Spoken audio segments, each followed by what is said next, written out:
All right. Welcome to Y Space. Hey guys. Hello. Welcome back. We were here Friday, which is new. We've never done that. No, Some things just require more of us, though. that's right. Everything's new. So speaking of Friday's episode, though, and I'm going to pull up my phone to make sure I'm accurate. I have a little surprising news for you, Becca. And Okay. she really does not know, and she's nervous about what I'm going to tell her. I am. I don't like. What I want to tell you is how many downloads we have from Friday's show. Okay. And I'm telling Becca, this is not us bragging. Trust us. It's not that. It's we just want to say thanks. And Becca's gonna want to say thanks in just a second. All right, let me refresh. Okay, are you ready? You are sitting down, I can already tell. 2,573. You shut your mouth. I mean, I could shut my mouth, but it'd still be true. Like, that's crazy.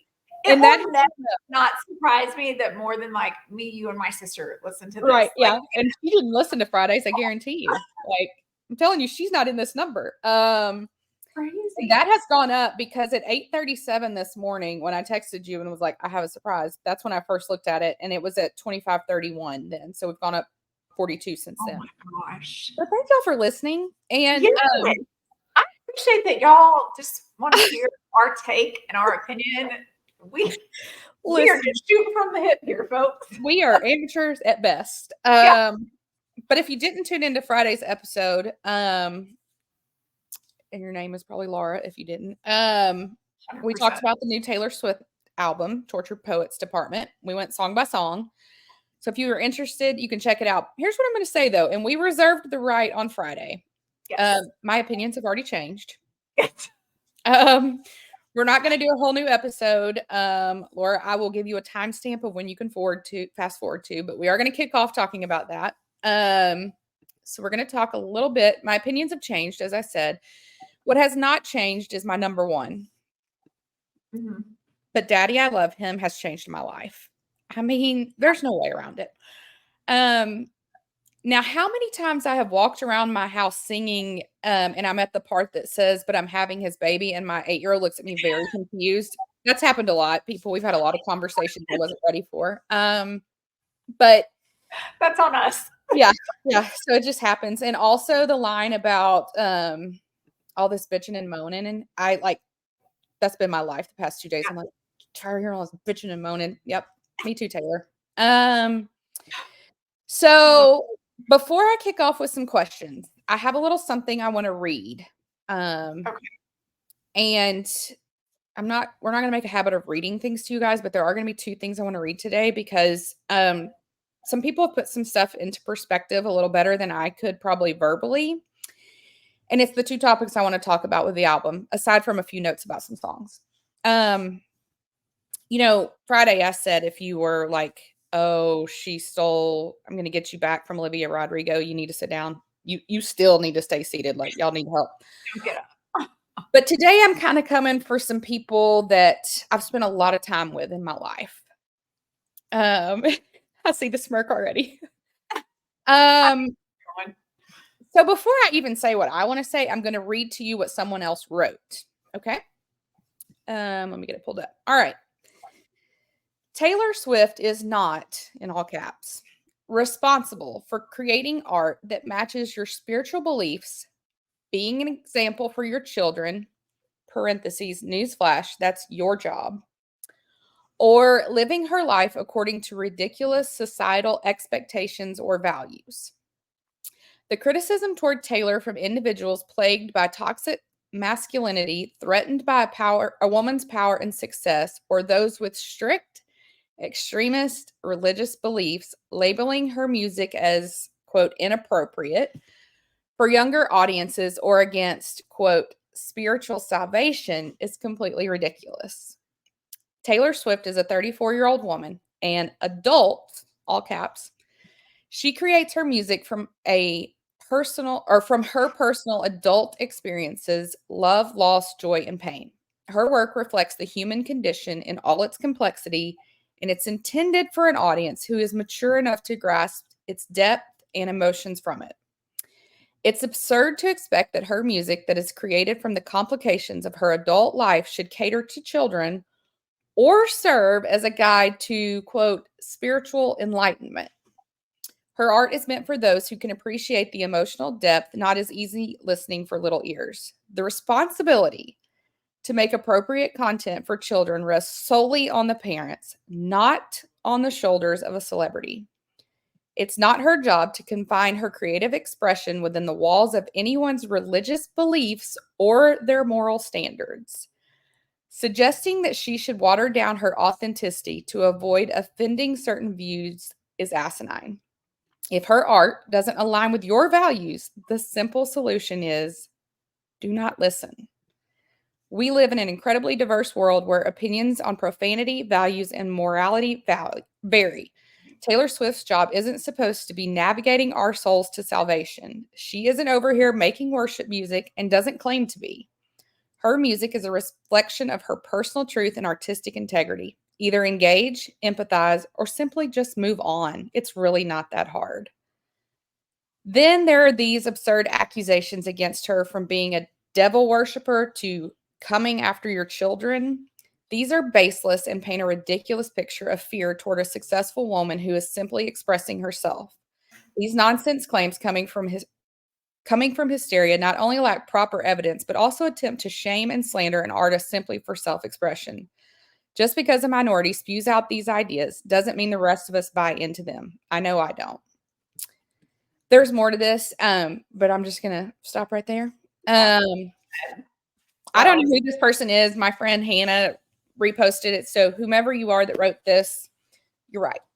Yep. So there's a lot of cussing in Tortured Poets Department. We talked about that last week.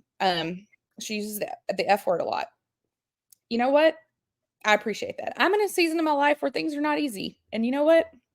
There's a little cathartic experience that happens when I can just belt that out in the car. Sometimes that word conveys exactly what you feel, and it just feels good to get it out.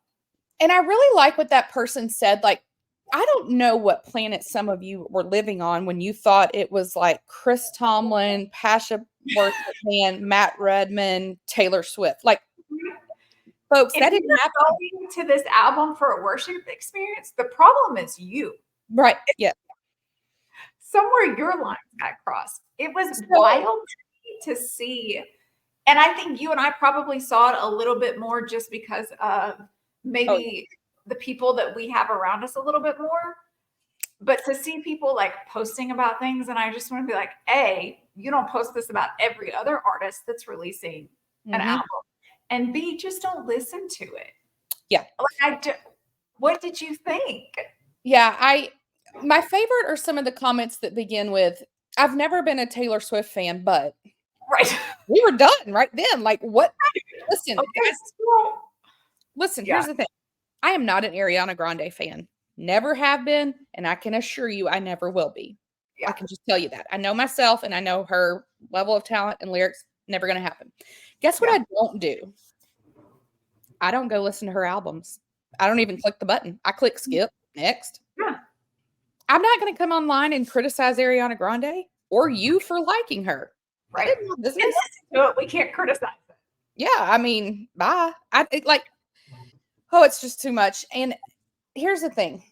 I've seen all this stuff on social media, and I agree some of our listeners may not be having the same experience on social that we're having based on your algorithm and also based on people that are in your friend list and whatever. Yeah. A lot of people worried about things like some lyrics that they're taking to mean, if you say the word holy, you're instantly talking about God. Or if you talk about, hey, I don't need your prayers, or you're saying things like your God, blah, blah, blah. Right. Here's the thing. When Point of Grace was winning all of their awards back in the day, and we were huge fans, they weren't singing about relationships and breakups and heartache and not fitting in and all of those things and trying to figure out who they were. No, they were singing about God. This whole time, like 18 years into her career, Taylor Swift has never sang a worship song about God. Nothing. No. Well, and I think just no one was listening to this as a worship CD. No one is trying to get that experience there.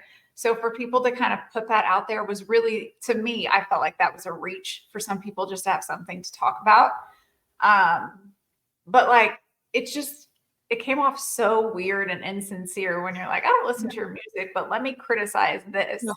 Yeah. There words like holy, talking about the rolling the stone and still crucified, those can be used as metaphors. Like those words and phrases aren't just reserved to only be printed in the Bible.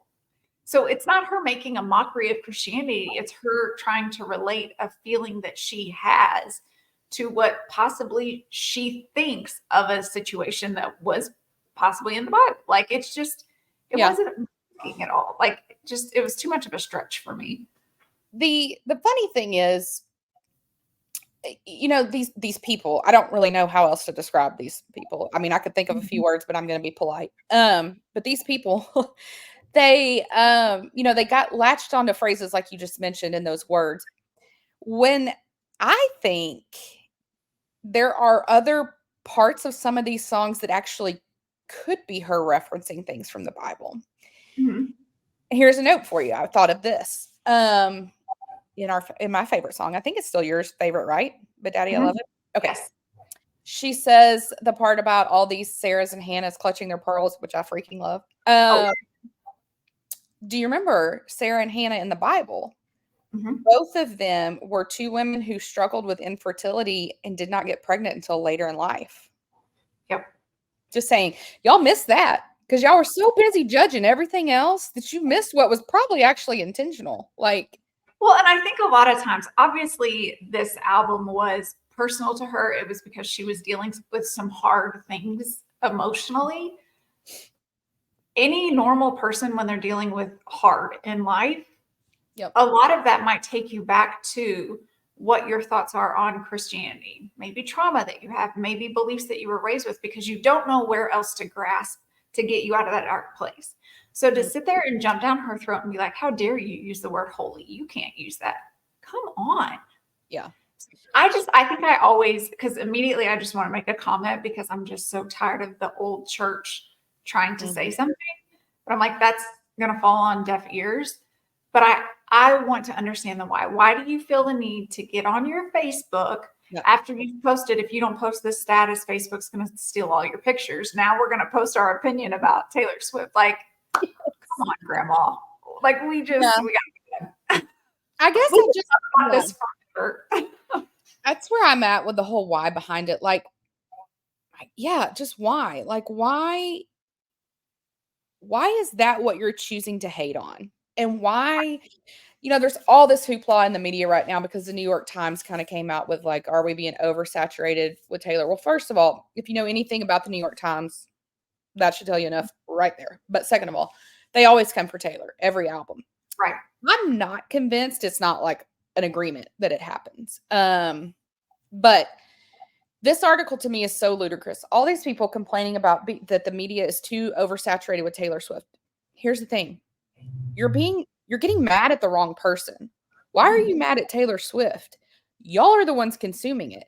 And your clicks and your likes and your views are what drive the algorithm, which drives their money, which drives their content.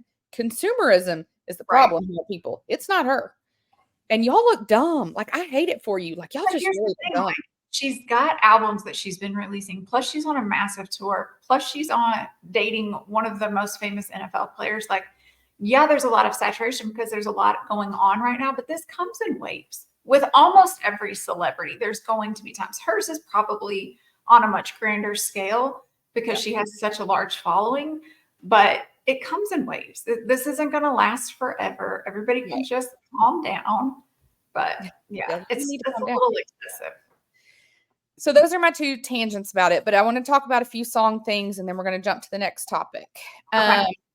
I have my top 5 today. Do you have yours? I don't think I picked 5. 1, 2, 3. Oh, no, I do. Okay. So we know we both, Daddy, I love him. It just, oh my gosh. There's so many parts. It's just the perfect song. We filmed our top 10 as our first episode, our top 10 favorite Taylor songs. I'm telling you, it's in my top 3. Yes. This would definitely take some of those out. Yeah. We'll have to redo that after. Well, we'll wait and see what else comes out this year. Who knows? So for me, it's But Daddy, I Love Him, Fortnite, The Black Dog, So Long London, and So High School. Okay. What about you? Okay, so I have But Daddy, I Love Him. I'm Gonna Get You Back, because remember, I know. It's such a bop. It is a good one. Yep. Fortnite, which I'll come back to that. Okay. I Can Do It With a Broken Heart, and Down Bad.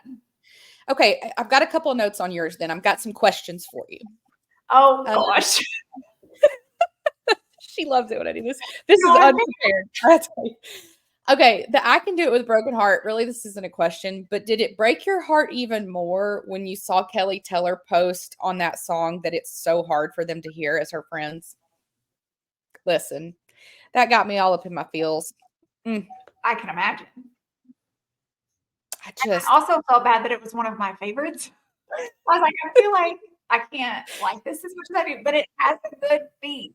I think, is that the one that's got the I try a lot, but I'm productive? It's like, well, that's just the heart of every mother right there. Like, listen, that is like, I could tattoo that on me. Like, that is my anthem. I cry a lot, but I'm productive. That's all I got. I mean, I need to put this out there for any Swiftie that is listening to this. I am a new Swiftie this year. I've always listened to her stuff on the radio, but I've never like bought an album, really followed like the Easter eggs and stuff. Last week was exhausting.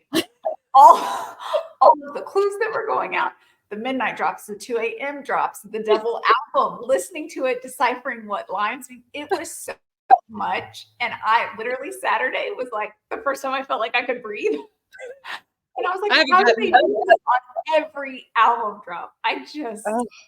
You guys are impressive. I could not. This old lady could not keep up. Listen, and it's still happening. Today's the 26th when we're recording. Nope, lies. It's the 23rd.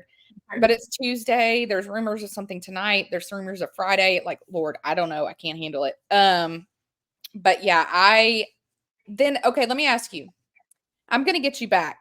I think it's the most like bop song on the album. I love it. What is it though? From your safely secure married life now, what is it about that song that entices you? I still have a lot of anger from my young adulthood life. Okay. And I don't go to a therapist. So neither did Taylor. So here we are. I'm just one of those people that like once so much time has passed, going back and rehashing it is not going to solve the problem. Like I'm still going to be upset about it. So this just lets me get it out in the healthiest way. Okay, I can appreciate that. I'm going to bring up one that I know you have. You still have not come completely around as I have. I have, because we pointed it out on Friday. I have come around on Florida. You know, I said on Friday I'm a big Florence fan, so I was really expecting this to be my favorite. It's not my favorite, but I've come around. I love the drums in that song. Yes, it's catchy. Listen, it's a catchy one. I love it, and I'm like kind of connecting some dots. I'm still not entirely sure, but it's got a real, I saw this today, a Thelma and Louise vibe. Okay. And it takes me back to the Mad Woman song or the song that she does with Haim. Oh, okay. So I'm kind of getting that vibe now. Also, the part about Destin and the timeshare. I saw something today online from all of you people who clearly don't have jobs. Bless your hearts. I'm jealous. Thank you. I'm very jealous. Something about like the timeshare is kind of like a metaphor of a husband who like has his life, but then maybe he travels for work, or maybe you travel for work, and then he has this whole other thing going on. Okay. And he's only like partially fully invested and not completely. So he doesn't own it. It's a timeshare. Okay. I don't know. I'm like, okay, I'm coming around. Here's the song that I'm struggling with. The Albatross.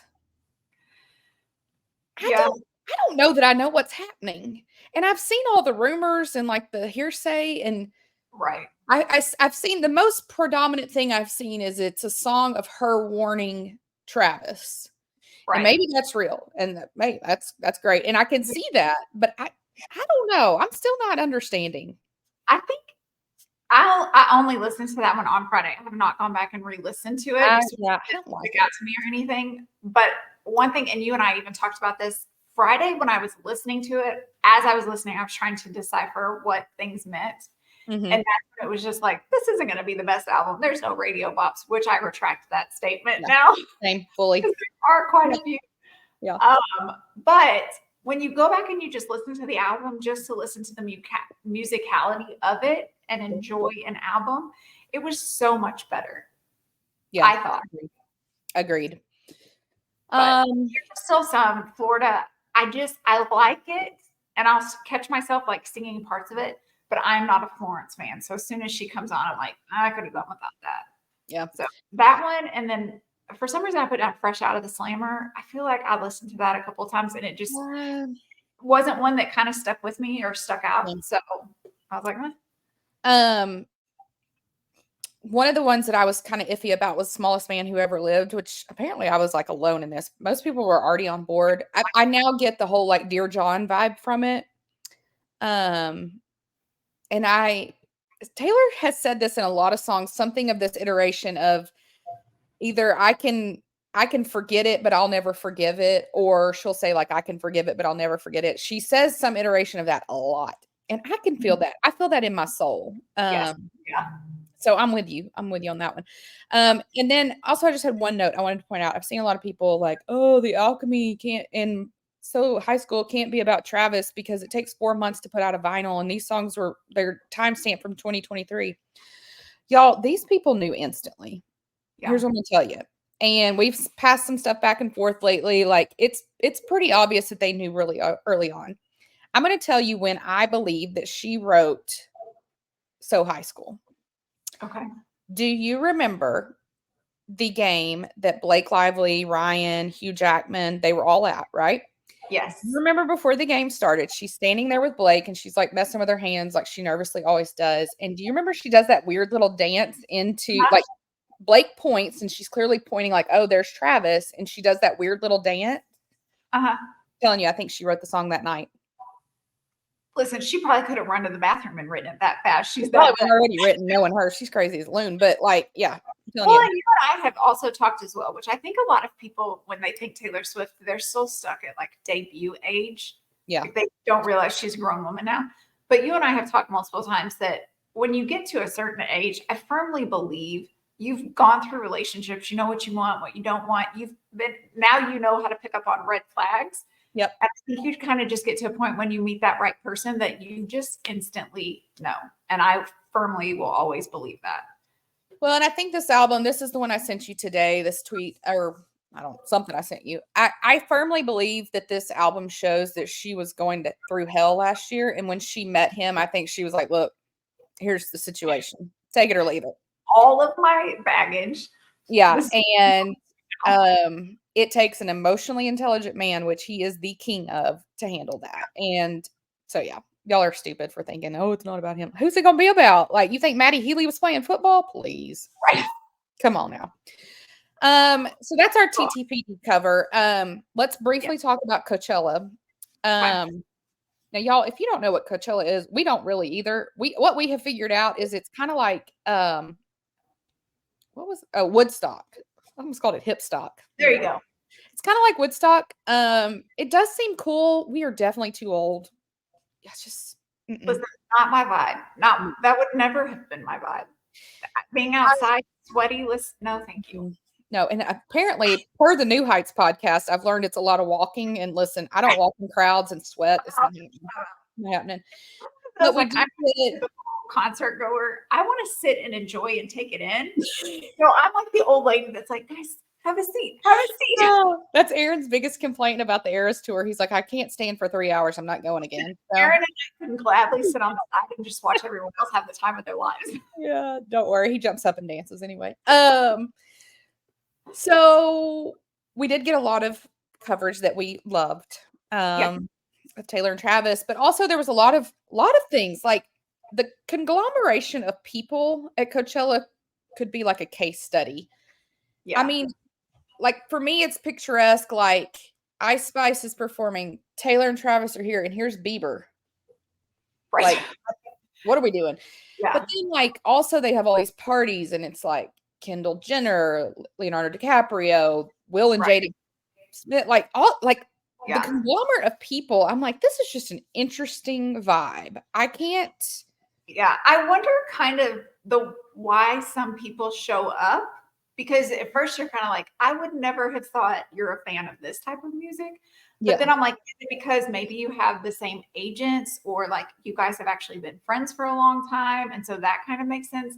But then there's a lot of it that, because there were some people from like Real Housewives of New Jersey that I'm like, yeah, just taking their pictures. you don't fit Yep. here.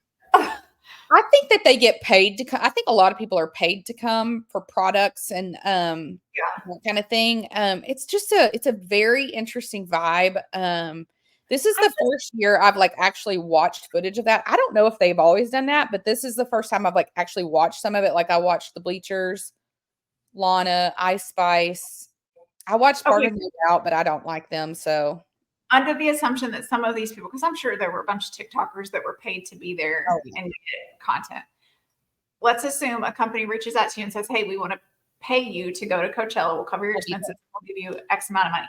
What is your price that you would be like, sure, I'll go for that? Cheap. I'm cheap. If you can just pay for my hotel and my flight, I'm there. It's fine. Okay. I've got miles, so if it's just my hotel, that works too. But yeah, you know me. Listen, if there's gonna be some celebrities and I can just watch, I'm in. Right. I don't want to meet you. I don't want your autograph. I don't want to talk to you. I just want to see you. Now, if you want to talk to me, I'm down. But like, I'm not going to come up to you. But yeah, I'm cheap. You don't have to pay cash. Just give me a hotel room. I need somewhere to lay my head and wash my feet. That's it. Okay. I'm assuming for you, we're talking like 5, 6 digits. Like, what are we? 100%. Okay, yeah. So if y'all are calling us, I'll be coming to the show and I'll just let Becca know what happened. People, and then I'm smelling, their intermission snacks that's in the air. She's out, but I'll be there. I'll be popping my magnesium and my Geritol while you guys are having the time of your lives. Exactly. So yeah, Coachella happened. It's a whole thing. Also on entertainment, this is probably a bad segue to say it that way, but this past week, Kyle Marissa Roth, who is someone we've talked about on this podcast before, passed away. We don't know details. You can speculate all day long. She is somebody that was known for doing blind items on TikTok. She was the one that always said, "You want more? I'll give you more." That's pretty much how anybody knows her. She's kind of like her and Dumois are kind of running the show. Or were. So we don't know what happened. There's all this speculation, there's all this hoopla, but Molly McPherson, who is a PR person who we have seen on a lot of different things, and she kind of had her moment on Kyle's TikTok too. So she put out a little video about Kyle's passing. She was very upset. I've seen a lot of people, celebrities included, that were really, really distraught. What were your thoughts about all that? She seemed well liked. She was putting her face out there and saying, hey, listen, she owned it. It's true, speculate all you want. So I think she was probably one of the more respected, and she definitely seemed to try and do some of the work. Mm-hmm. And I think that she did have relationships with people like Molly and PR because she wanted to understand some of the why and how do you know something's not true versus when it possibly is true. Wow. So I think you saw a lot more grief on it just because she was more well liked in that realm. Yeah, I will say, while we very frequently talk about how we don't love the whole blind item culture, I did have a level of respect for Kyle though, because number one, she puts her face out there. That's one of my biggest problems with Dumois. I mean, we all know you're Melissa, so please stop pretending. But whatever. Allegedly, don't sue us. Yeah, it's like I just like Kyle owned it. She's like, this is who I am. Also, really appreciate, like you said, like she brought Molly on and other people. And also she was always very quick to, this is what people said. I don't even buy this. Instead of like just posting it out there like this is the truth, like Dumois does. Also, I really had a lot of respect for Kyle because she talked a lot about her mental health struggles. And I think that, we need more people doing that. That's another reason, just to tie this back to Taylor, the Tortured Poets Department. It's another reason that the criticism bothers me because I think that mental health issues are so prevalent in our society right now. I mean, they probably always have been, but I think just based on our culture, it's really at a heightened level right now. And I think if anything, like more and more celebrities and big name people and athletes that will talk about their experiences and their struggles, it's only better for the rest of us. I think it teaches like kids, like my son goes to therapy. I think when he hears that other celebrities, like I think that those things are powerful.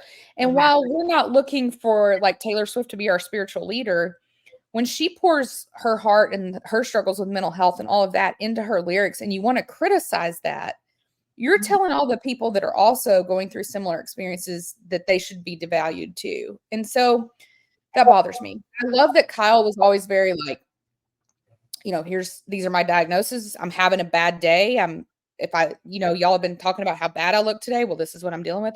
I respect that because too many people are trying to paint a face and they're dying inside. Right. And I just think that it's important. But I thought Molly made the video. Obviously, she was very upset about Kyle's passing, but also just pointing out that there is an aspect to this blind item culture that is PR driven. And that's something we're both learning. Because from the outset, we're like, oh, we don't like these blind items, but I am learning and I'm seeing it more, especially because of like Kyle, Molly, all these people. I am starting to see it more. I can totally tell now on certain situations, like, oh, their PR people did this. They pushed this. So it's just an interesting part. And we'll probably maybe do some episode about PR in the future, but like, it's an interesting part of an ever evolving like world of journalism that again, it's like any journalism. Do it correctly, it's valuable. Make a mockery of it, it's a disaster. And so I don't know. We wanted to just kind of talk about that briefly because I mean, when I first was exposed to Kyle, I was a critic like I am DeuxMoi. My opinion on her evolved even before she passed away. So it's not like, oh, she died, so I feel bad. No. I mean, if DeuxMoi dies tomorrow, I mean, my condolences to her family. She was still a great journalist, so you knew it was coming. Okay. Oh shit. One thing I just want to mention, we have a ton of topics. The Department of Justice is finally getting behind us, the American people who are being pillaged for concert tickets. I will never post on this show exactly how much money we spent to go to the Eras Tour twice. It was not wise. But we did and changed our lives. But listen, happening with Live Nation and Ticketmaster and scalpers and all of these things that we allow to happen in the United States that they don't allow to happen in other countries is asinine. So I'm thankful to see that our government is finally doing something worthwhile. And they have sued, DOJ has sued Live Nation, Ticketmaster. It's kind of the same conglomerate. I'm excited to see how this plays out. Yeah. Also, as somebody that likes to go to concerts now and doesn't want to spend what I have spent in the past. But also, I just think it's an interesting precedent for them to go after them, but then also to see what comes of it. Yeah, so I was kind of researching this a little bit just to kind of see what the whole deal was about. And so it does say that the DOJ has come out saying that they are going to be suing, expect charges, and I would assume paperwork to come out in May. But my thought is, how can you sue a company if they're the only ones that are doing it? How do you get to say that they're monopolizing that, whatever the service that they provide, if there aren't other companies that are stepping up and being able to do it? So that's where I was confused on how you can sue them for that. There's clearly a lot more that I just don't know about. So I'm sure the DOJ has much more knowledge and has a reason why they can sue. But just from a commoner looking at it, away. I don't know. They may not. Like I was shocked and I was like, well, how do you get to do that if no one else, if they're the only company that's stepping up saying, yeah, we have the ability to try and sell all of these tickets for you, then that's something artists can use. I did see where I have no idea where I was just going with that. Well, okay, I'm sure it was very valuable. We'll circle back if we need to. Yeah, that's gonna bother me now. I hate when that happens. Okay, well, I'll switch subjects and maybe I'll just forget that it ever happened. Um, did you check out the Time 100 Most Influential People of 2024 article? I did. So here's some thoughts that I had. If you've not read the Time 100 article, I think it's interesting. One thing that I love that they do every year when they put this out, they have their list of people, whomever the 100 people are, but they get other name people to like write the synopsis about them. I think that's cool. I love hearing what like Ryan Reynolds said about Michael J. Fox. I Yeah. think that's just a neat way to do it, and also just a way to get us like some other voices outside of the normal journalist. Here's one thing that I think should be like asterisk on this. I don't know this for certain. No one has ever called me or told me, but I'm going to go ahead and say that like you can lobby to become one of these people. And I think that you can also decline it. And I think that it's kind of obvious in this year's list because there's a lot of people in it that I'm like, really influential? You lobbied for this. And there's a lot of people missing that I'm like, we want to talk about influential. I mean, Taylor's one of them. She's not in here. And I guarantee you, I would assume that she has turned this down this time. Because I Possibly. think they're so meticulous about her like PR stuff. I just think I mean, you can't argue that. Well, and I looked up yesterday because I was like, how is this decided? Who gets Yeah. to decide this? How And it is was it? basically like just a list of somebody that's made an impact, somebody that's broken barriers, broken records. And I'm like, okay, so it's uber subjective. Like Yeah. this person only likes, this type of movie. So you're only going to get these kind of famous people. Like, and there were so many people. I kind of scanned through the list. I saw Divine Joy Randolph on there, and I was like, I love her. She's fantastic. So I was super pumped about that. But as I was scrolling through, there were so many people that like you don't hear anything about them in the media. So I'm like, how did they get picked? They probably are breaking barriers and doing great things, but like, how do you even pick them? So then when I started seeing that, I was like, oh, it's just super subjective on who is choosing that year. Yeah. I mean, what I'll say is I think it's a cool article every year. I always enjoy reading it, but I really enjoy it because, like I said, Ryan wrote about Michael J. Fox, like Mary J. Blige wrote about Taraji P. Henson. Just a lot of interesting connections that you're kind of like, oh, I wonder how they're connected, or some honestly gave more credence to reading them because of who wrote it. Whereas like the person themselves may not have drawn me in, but I saw who wrote the review of them or whatever. And I'm like, oh, I want to read that.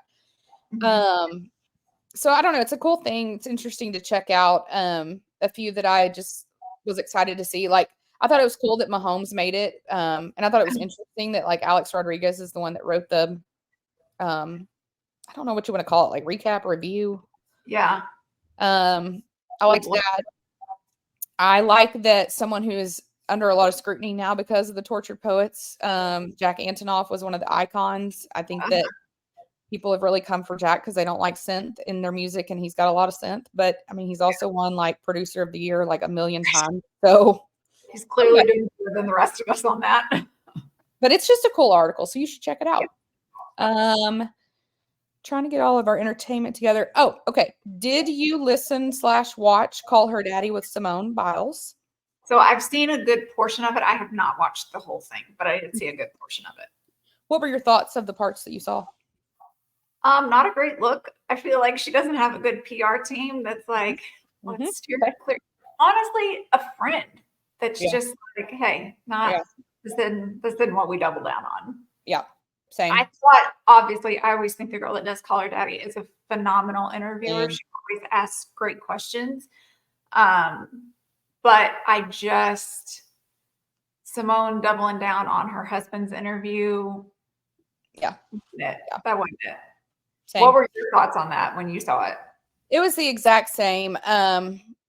And you notice when you see Simone in public, you either see her with her husband or you see her alone. You never really see her. Now, if they're like in an Olympic event or, something US gymnast based, like there'll be the crowd of them, but you don't see her with people. Like, other celebrities, we can say, oh, they're friends with so-and-so, or they have these group of friends. You can't do that with her. And I think it does shine. Like it's. Well, but a lot of that probably has to do because your entire life has gravitated around you being in the gym. You don't really get a personal life.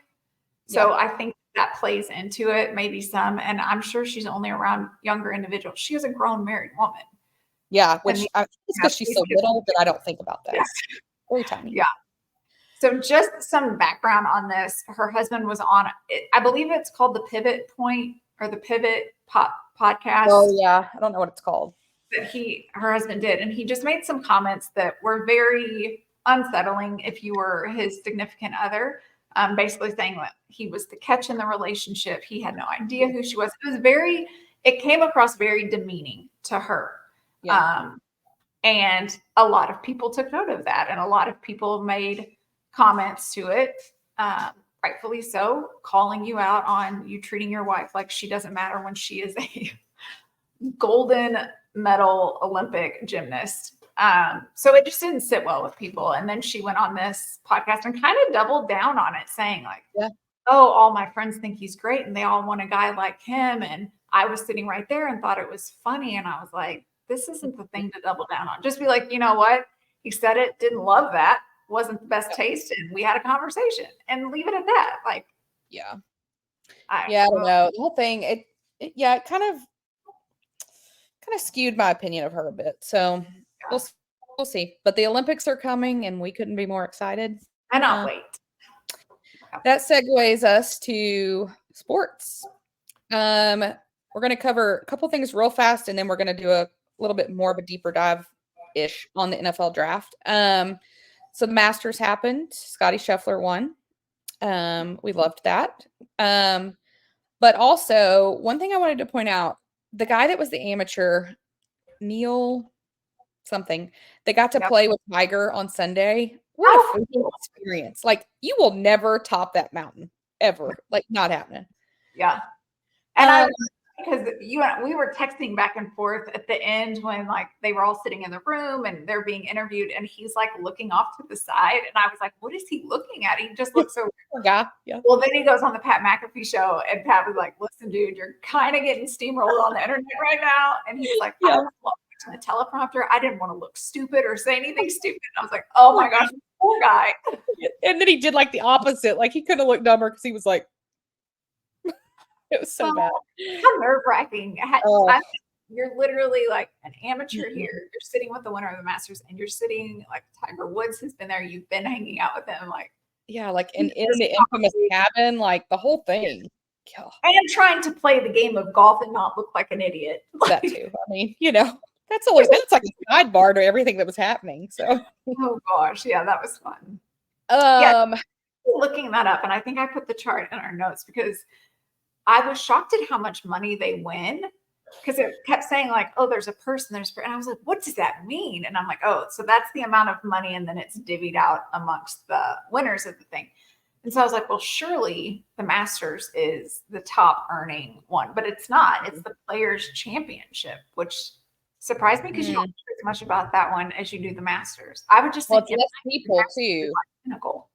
Yeah, but there's less people that play in the Players too because it's like only the top ones then are playing. So maybe the purse is allowed to be makes sense. Bigger. Yeah. Because the Masters purse is 20 million and the Players Championship is 25 million. Oh, I would have thought it was going to be more than that. Yeah. I mean, it's all just kidding, of course. It's still, you're still winning millions of dollars. Whatever. Yeah. Okay, we're going to quickly mention the WNBA draft because we are big supporters of women's sports. My commentary is the fashion could not have been a bigger train wreck for most people. Caitlin Clark, God bless you. I hope you are everything that we think you're going to be in the WNBA, but you need help. Listen, it's just so funny to watch these women that are used to just wearing like basketball shorts and a t-shirt, workout gear, or sweats because their life revolves around the gym. Yeah. And so then to see them like in heels and you're already 7 foot, like, don't do that. Yeah, please so don't. Looked, some of them you could clearly tell they were playing dress up. God love them. But they knew that you were dressing for the occasion. I get that. Angel Reese was my absolute favorite. I thought she looked stunning. I thought she looked, normally there's something weird about her eyes that bothers me, but I thought she looked fantastic. Yeah. I think she was my favorite dressed of the night. Yeah. Cameron was probably my second one. Yeah. He's just kind of model-esque in general. But yeah, and then do you want to talk briefly about their contracts, which is almost laughable? The fact that what amount of money we're talking, we were just talking about the Masters and that purse. Like these poor women, like we're talking like I make more money than them, and I'm a project manager. Like it's absurd. Yeah. Like, well, because you're used to seeing like, okay, so to be honest, I was watching the WNBA draft for at least the beginning part. mm-hmm. I honestly sat there and I was like, you know what? I don't ever think that I realized this was televised. But then I started thinking, I was like, you know what? The MLB, the NBA, they all have televised drafts. Never have seen it in my life. So I'm like, well, there's that.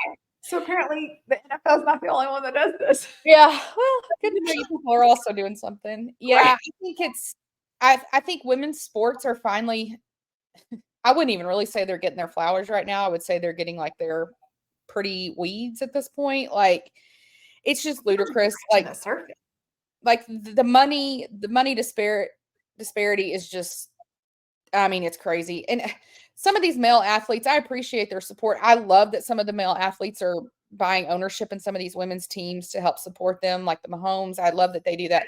But then there's people like Russell Wilson who like make a comment with like a prayer emoji, like that they feel bad about how little they're getting. Like, oh, Russ, man, like let's do a little more than that. Like this is kind of like the guns in school. We don't need your thoughts and prayers. Like we need action. Like I don't need you to write a check, but like be more vocal. You know who to go to for that. And I also like I understand from the WNBA point of view, like they don't have all the massive deals that the men's sports have. So I understand you can't give the millions and millions of dollars. Yeah. But I feel like we're still cheaping out here. So Caitlin Clark, #1 draft pick. Yep. And then she will make $76,000 her first year. Now that's just on her basketball contract. We know that she's signing a lot of deals, but she is a rarity that a female, first of all, she's getting her own Nike shoe, which is like, I don't know I can't even fathom, but she's an anomaly. Like she is one of, I would bet maybe 2 or 3 that are going to get any kind of deals this season. Yeah. So like this for a lot of people is it. Sponsorships and get deals, but it's not going to be everybody. So a lot of these girls are coming out making what they could have made getting a job in the real world. Yeah. Which is just wild. And then you had people being like, well, she's getting paid by Nike. Okay, but that's not the point. Like all of these other male athletes get millions of dollars just for playing the sport. And then they also get Nike deals, Adidas deals, whatever. Mm-hmm. So it's not the point. Now, Caitlin, her team made a buku of money on their ticket sales, on her jerseys selling out. Like, so there's something there. And I'm sure they've written something into her contract that gives some kind of incentives and bonuses that we just aren't aware of. But still, there's quite a disparaging factor in between the two. And I hope that we are seeing just the tip of the iceberg where you're going to have more people come in and support them. I'm excited to actually watch the WNBA this year. I've never watched it before. But I will watch it this year. It'll be exciting to watch. So, yeah, I mean, I've caught some in the past, just like with that being kind of my background, but definitely not consistently. And I said this to you this week. I really hope Caitlin Clark is everything we think she's going to be in the WNBA. I think she can be, but I just also think like there's got to be a lot of pressure on her shoulders because you're the #1 draft pick, but I mean, your college career alone brought on enough intense pressure. But I think, too, people really are looking at you almost in I hate to say this, but almost like in a savior-esque way of the WNBA. Not that it's about to crash and burn, but it really needs that thing that's going to take it to the next level. And I think a lot of people are really hoping that she is that thing that head and moves that needle. And I think – I think it's fantastic that she's getting these sponsorship deals. I mean, I think it's amazing, especially for young girls to look up to, but also for the other women in the WNBA. Right. Because they're just not getting those opportunities. And I think the more that, if Caitlin is successful and if like her shoes sell, which they will, and just all those things, I think all of that for the other women in the WNBA can be massive. And that's why I'm so disappointed by like Taurasi and anybody like that wants to come negatively for Caitlin. Like, you've like with Taurasi, like you've been in the WNBA a long time. And what have you done to drive the needle? Like, let's get on the same bandwagon here. I think like we should all be on the same team. Right. Well, and I think even like we had talked about during March Madness with them, you watched March Madness to see Angel Reese and to see Caitlin Clark. And then as you're watching it, you're starting to see all these other players and you're like, oh, they're really good and they're fun to watch too. And I think that's what Caitlin and Angel Reese are going to bring to the WNBA is we're watching for them, but then we get to see all these other women that we've never been introduced to before. And so that also gives them a platform. So to start out thinking like she's your enemy coming in, she's not. She's just a competitor like any other woman on any other team is. So it'll be interesting to see as the season plays out, kind of how this unfolds and what the narrative becomes.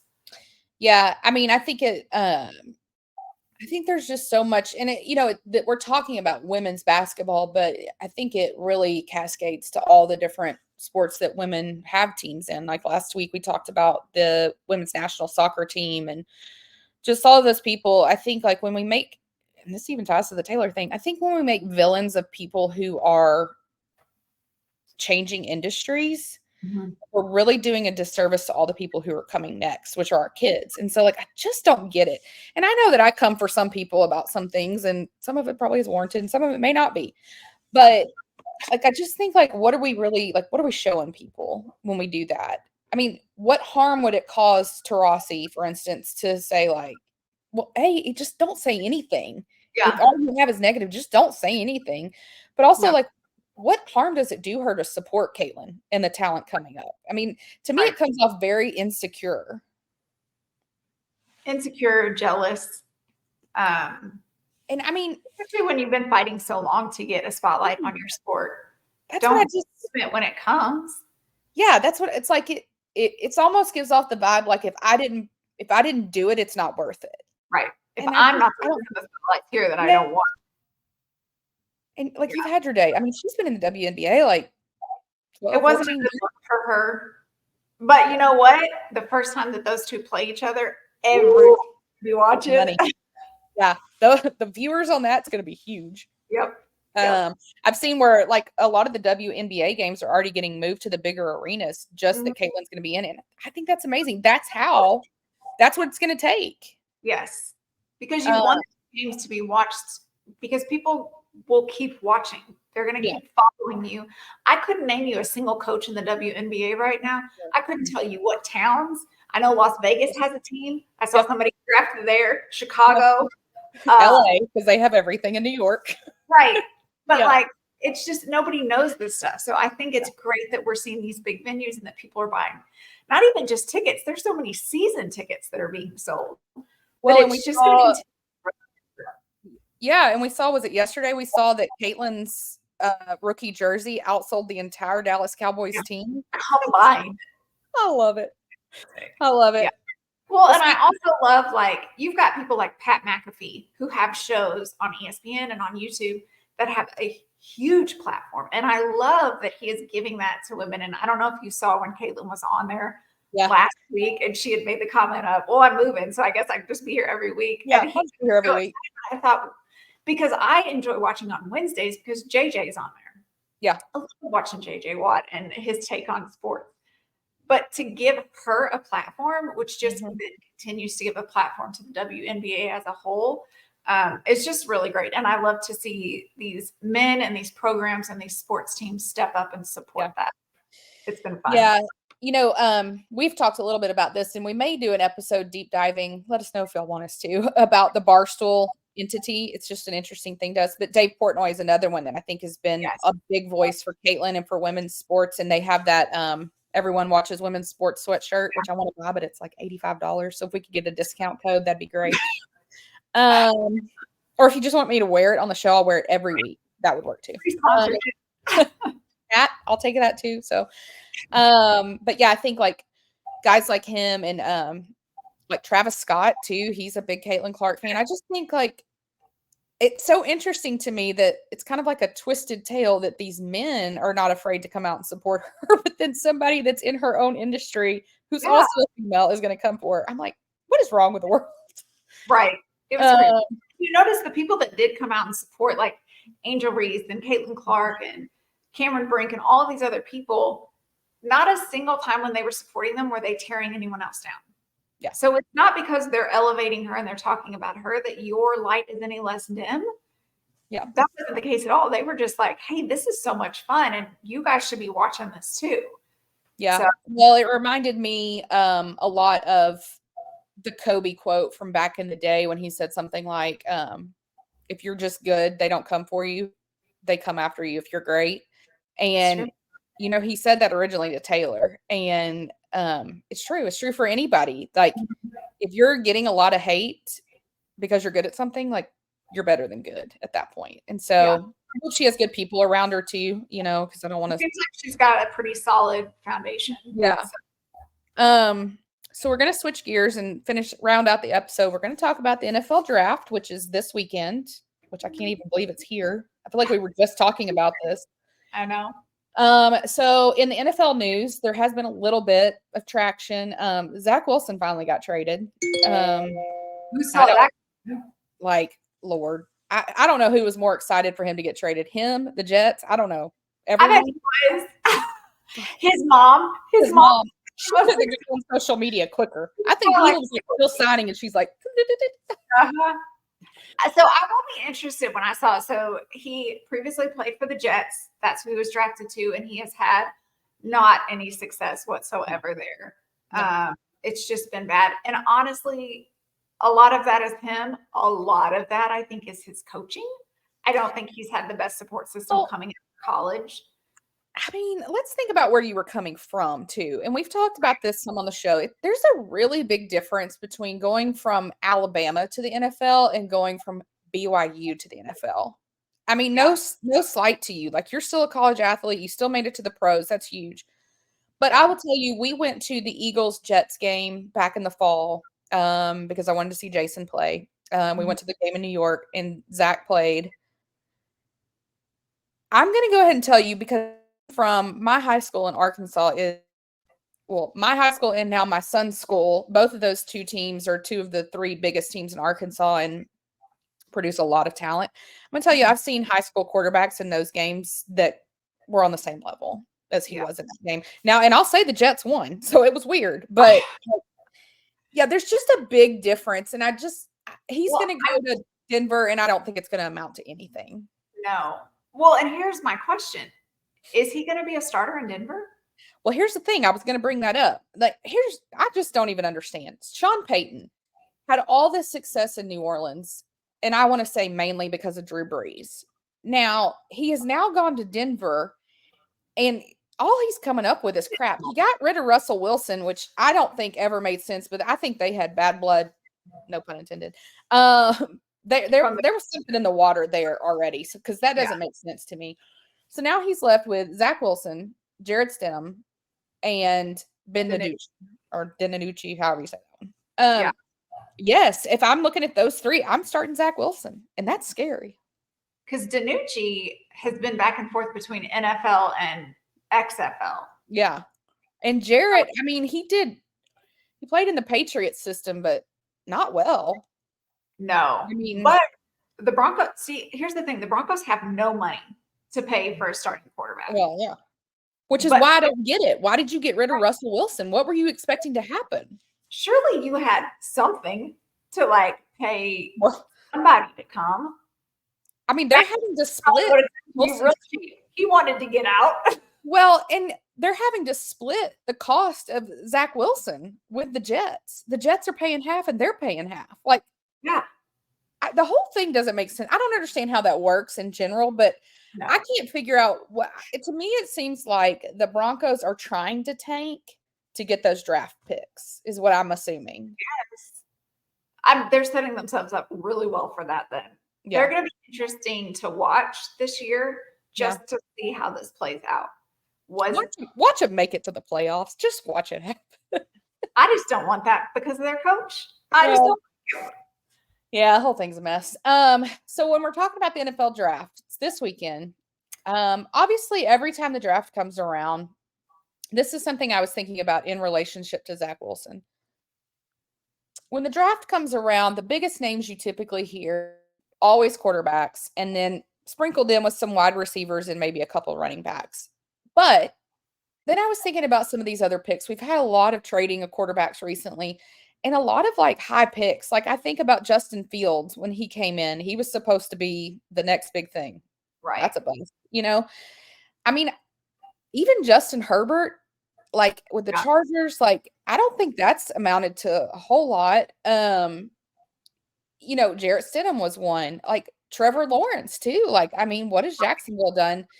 I just, you know, and so it's already projected. Like, I think it's probably to me, I think what's top 4 picks are going to be quarterbacks. I think the like JJ McCarthy, Jaden Daniels,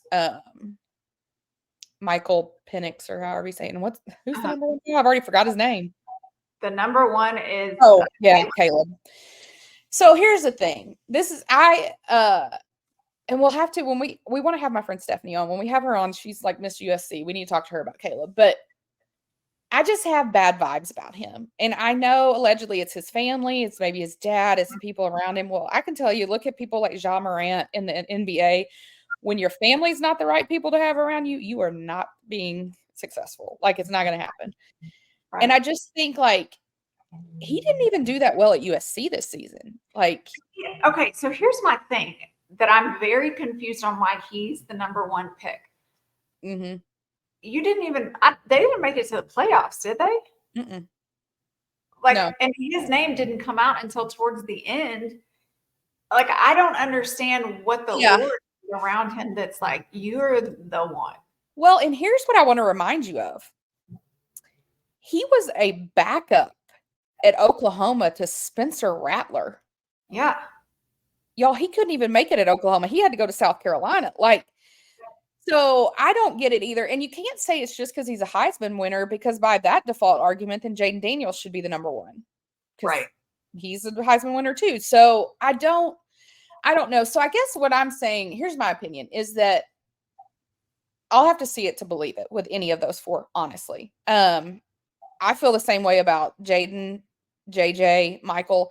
All these quarterbacks, like, I feel like the most successful quarterbacks are never the number 1 pick. Yeah. Tom Brady, Patrick Mahomes, none of them. Who JJ McCarthy goes to. Because I've seen varying reports. Yeah. Really think that Harbaugh wants him. Oh, bad. But I do believe that the Cardinals are projected to trade their draft pick so that they can take them right before the Chargers get. And I love Petty. We know. Yeah. I just love to see when they're like, you know what? Yeah. You're new to the NFL coaching world. I'm not letting you take your college guy that you're comfortable with. Let me do some work here. It'll be interesting to watch to see how this all actually plays out, and if there's any like shocking, and within the top 5 projected, if there's any shocking changes to who they actually pick. Yeah, you know, and the other name quarterback that I didn't bring up because I don't even know that he'll be top 10, but I see some weird reports too, is Drake May from UNC. I've seen reports where he pops in and out of the top 5. So, I mean, here's what I'll say about Drake May, and I'll say this too. Guys that are quarterbacks specifically, I feel like, that go to schools that are tougher academically, I think have a better shot. Because I think there is so much more to football knowledge than people give enough credit to. I mean, it's like you take like Jason Kelsey, for example. He is small for a center. I mean, dude was a running back back in the day. Like, he is not the archetype for the world's greatest center. He is arguably one of the best ever now. And I don't think it has anything to do with his athletic ability and more to do with his mind. And so guys like Drake going to UNC, JJ at Michigan, I just think that there's a solid chance that they do better. I think that with Tom Brady, his athletic prowess was not clearly he didn't get him a good draft pick, but he was a Michigan guy. Mm-hmm. I mean, there's anomalies to that rule because like Patrick going to Texas Tech, that's different, you know, but I don't know. And then you've also got, so if we talk about things that aren't quarterbacks or players, you've got Marvin Harrison Jr., who I think will be probably the top non-quarterback person drafted. I know the Cardinals really want him. Yeah. I I've think also seen the Chargers might take him if they can't get JJ on the first pick. so. What I think may happen, this is my like wild prediction of what's going to happen, because here's the thing. If Harbaugh has come in and he's made it clearly known he wants JJ, that's going to put some blood in the water for Justin Herbert, who has been faithful to the Chargers. He's been decent. Honestly, I've drafted him twice in fantasy football and done really well with him. They just don't win all the games, but he puts up good numbers. I wonder if there's going to be some kind of trade with the Cardinals and they send Justin to the Cardinals, because like Kyler Murray, bless his heart, like he's just not going to make it. And so I wonder because if Harbaugh goes after JJ, he's going to have to get rid of Justin, because like he's not going to bring JJ in to be Justin's backup, and he's also not going to unseat Justin. A lot of J's here. So I just think that some kind of trade might happen with that. I'm telling you, if I'm these teams, though, I'm going for Marvin Harrison Jr. 100%. All day, every day. He would be my number one pick. Now, hey, question, kind of off the draft, but still NFL. What are your thoughts on the Jaguar? Who's going to start for them? Trevor Lawrence was starting, but they just took Mac Jones. Oh, I definitely think it's Trevor. I think, but here's the thing. You asked who was starting. I think it's Trevor, but here is what I think is going to be the problem with Trevor. He's not going to stay healthy. He never does. And he plays through a lot of it. But I think he's going to get to the point too, and this is probably one of the first seasons that it's going to start catching up. It's going to be, you're going to end up in a situation, honestly, like Travis. Dude's body is beat to hell because he plays through everything. And I think that Trevor, I think a lot of those injuries, I think the same is going to happen for Tua. I really think that this season for Tua is going to be the season. It's either going to make it or break it. The head injuries that Tua had, the longevity of playing with those and the risk of more. Yes. Same with Trevor's, like his ankles and his feet and like his arms and his shoulders and all that. Like, I just don't think you find longevity with that in the NFL. They just hit too hard. I think that was the reason they went after Mac, in my opinion, is low dollar amount, but consistent. They didn't need a starter because they have Trevor, but they need somebody that can step in any given moment because it will happen. I do wonder if Mac wasn't successful with the Patriots because he and Brady learned differently. And I think Bill was probably a little bit more harsh on Mac than what he's used to, just in terms of how they trained and prepped for games. Because I do think Mac's got some good games left in him. I have a spicy take on the Patriots. I don't know if this is spicy. I feel like it's spicy if you're a Patriots fan. If you're not, this may not come across that way. But I'm going to tell you that I don't think the Patriots are anything to talk about. Because if you notice, the second Tom Brady was gone, crashed and burned. So that, to me, the Patriots were never like this it team. Tom Brady. Yeah. Like, he had to hold it together leadership wise. I think we lost you. The wind is blowing in Arkansas. We'll get her back.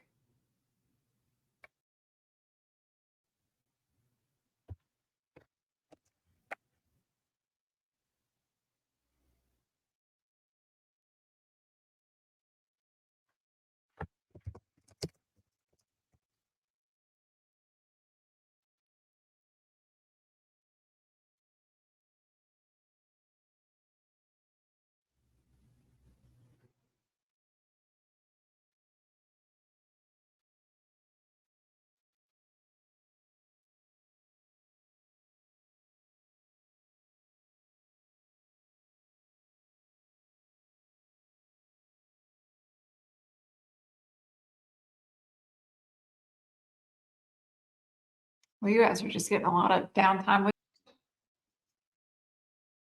You back with us? What is happening? No. Lord. I started talking bad about the Patriots and things went to hell. God. Got a Patriots. I don't know what happened. Is that what I do in my yard? What's the deal? No, I just think that I don't think, and I honestly wonder if we've asked this on the show before, is that why Belichick didn't get a job? are people in the NFL seeing through him is what I'm wondering. Because that leads to Mac Jones, because I wonder if NFL owners and coaches are saying, like, Mac Jones could have been something. So was it him or was it Bill?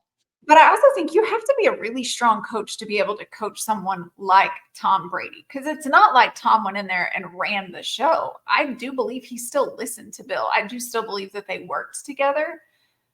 But it just makes you wonder, maybe that personality doesn't fit with what the NFL has become now.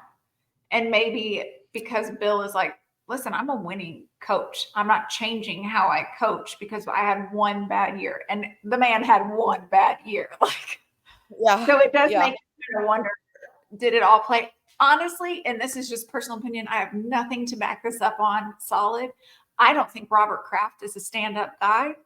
Oh, no. So it wouldn't surprise me at all if he was not trash talking Bill to every single owner that he could find, just to like stick it to him. So I think that probably played more into it than what we all realize. Yeah, I think Bill will have a job next season. I think he'll be with the Cowboys, in my opinion. But unless Dion goes to coach the Cowboys, I don't know. We'll see. We'll see. I have this whole theory that Dion's going to end up coaching the Cowboys and Shedeur is going to end up being the quarterback. I don't know. We'll see. What other thoughts on the draft do you have or questions? I'm just excited to see who shows up. I love watching their fashion, obviously, because some of them are crazy and some of them, they just look. I love it. I love when they match like the tennis shoes with the suit. That's just more my vibe. I enjoyed watching that. And seeing their parents with them. I just, as a parent, you kind of like go through the emotions. I'm pretty sure I cry every time I watch like a mom sitting with their dad, because you get to literally be in the moment of your kid living out their dream. And how cool of a moment is that? So I love seeing the parents that are there. Are there any specific players that you're watching to see what team they go to? You're excited just to kind of see where they land? Well, I don't. This is not player specific, but team specific. I mean, obviously, I'm super interested to see what the Chiefs end up doing, especially in light of Rasheed's stupidity. Don't get me started again. But I'm super interested. I am somebody that has been very skeptical of Brett Veach and his choices of who he signs and who he lets go with the Chiefs. But there's a method to the madness. It works even when it shouldn't. And so I'm just intrigued to see how his mind works with the draft. So I'm super curious to see that. I am curious to see what happens with the Cowboys. You know what? The Cowboys are probably excited to see what happens.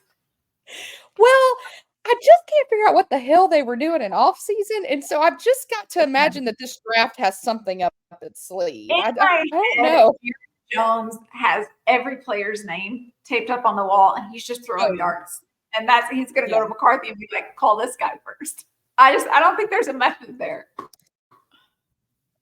And so I think that for me, I'm just like, what is amiss here? I don't know. My favorite part of the draft, well, I won't say this is my favorite part. My favorite part probably is watching the parents.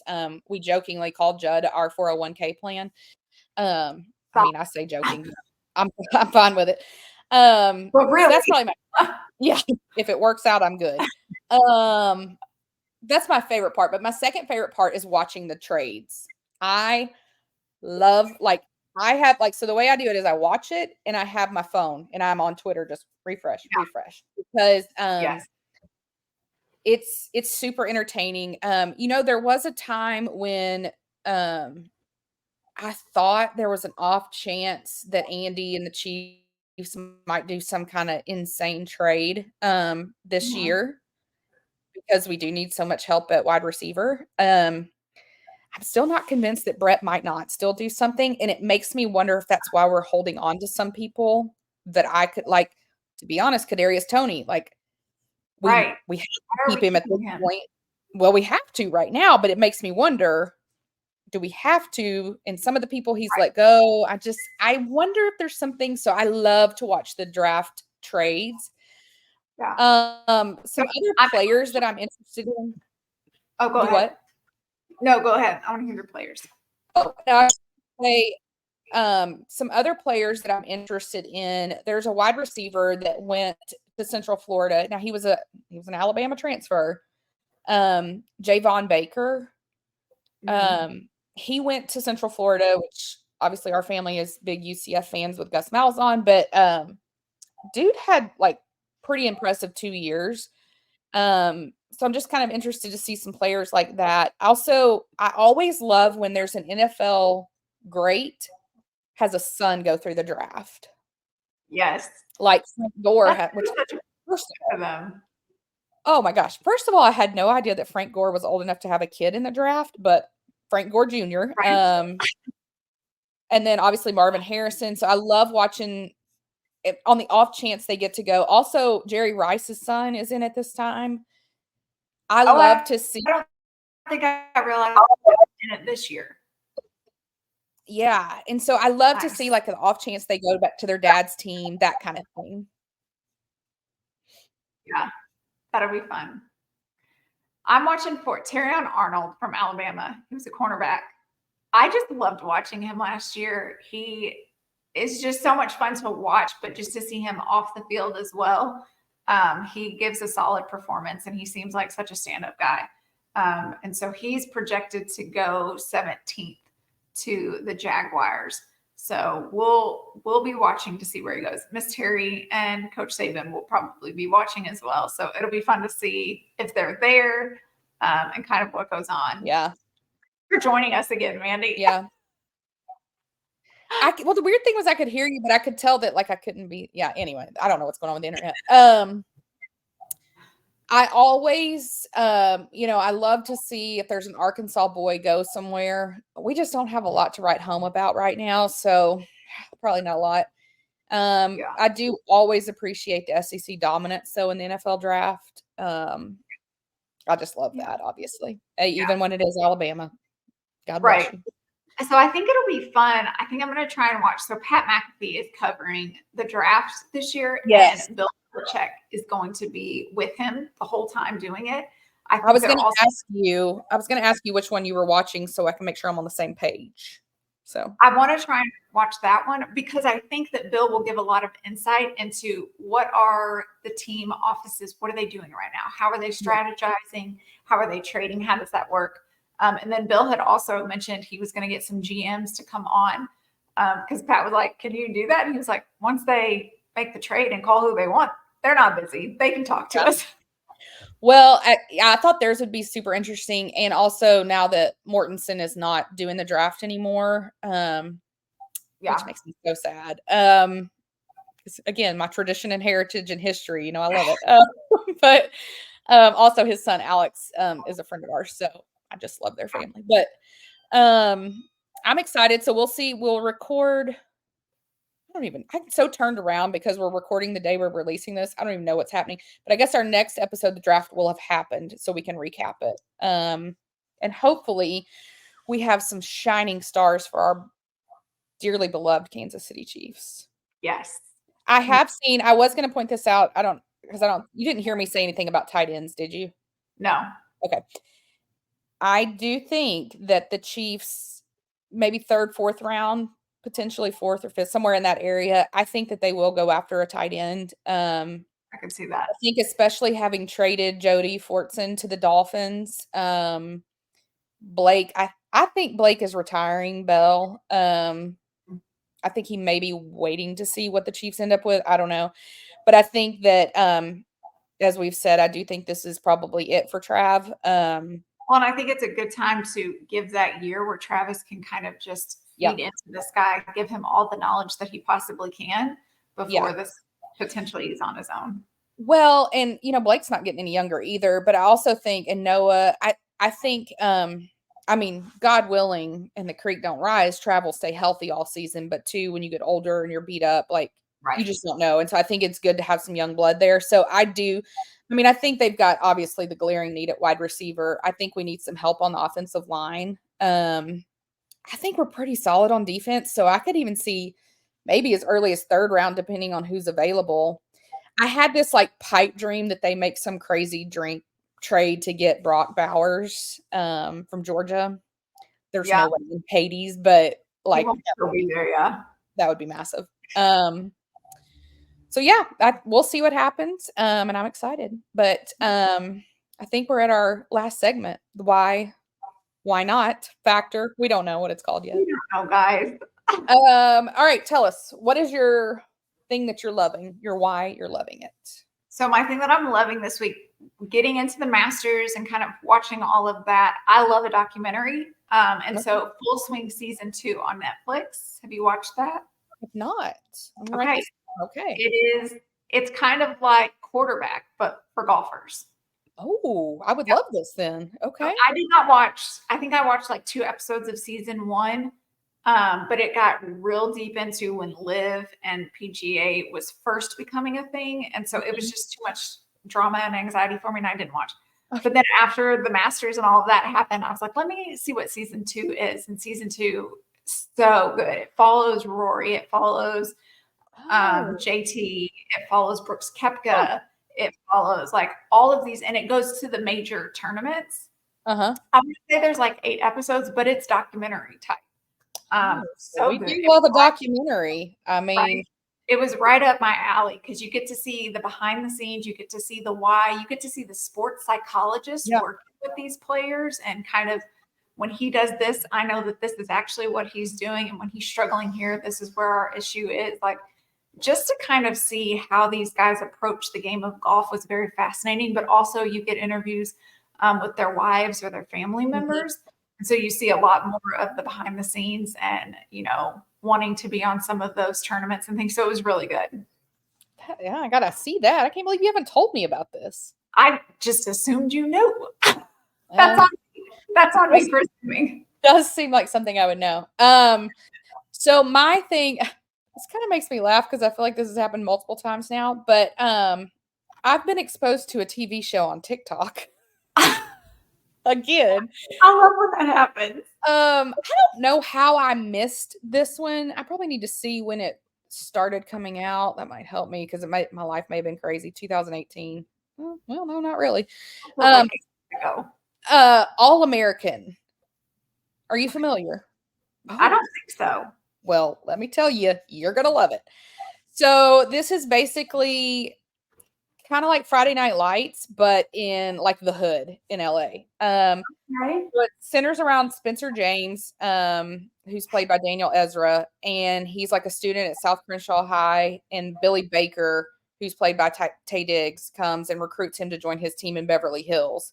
And of course, Spencer's coming from like the single mom, the best friend, like, gangs, all that stuff, right? To the Beverly Hills life. And then Tay Diggs and his wife have twins. They've got storylines, relationships, football. I'm telling you, it is fantastic. Okay. There are, I want to say 6. 6 seasons. Yeah, and it's like still happening. Now, I've never even seen a full episode, like watching it on like Netflix or something, because I watched the whole episode on TikTok, but I love it. It's really, really good. Okay.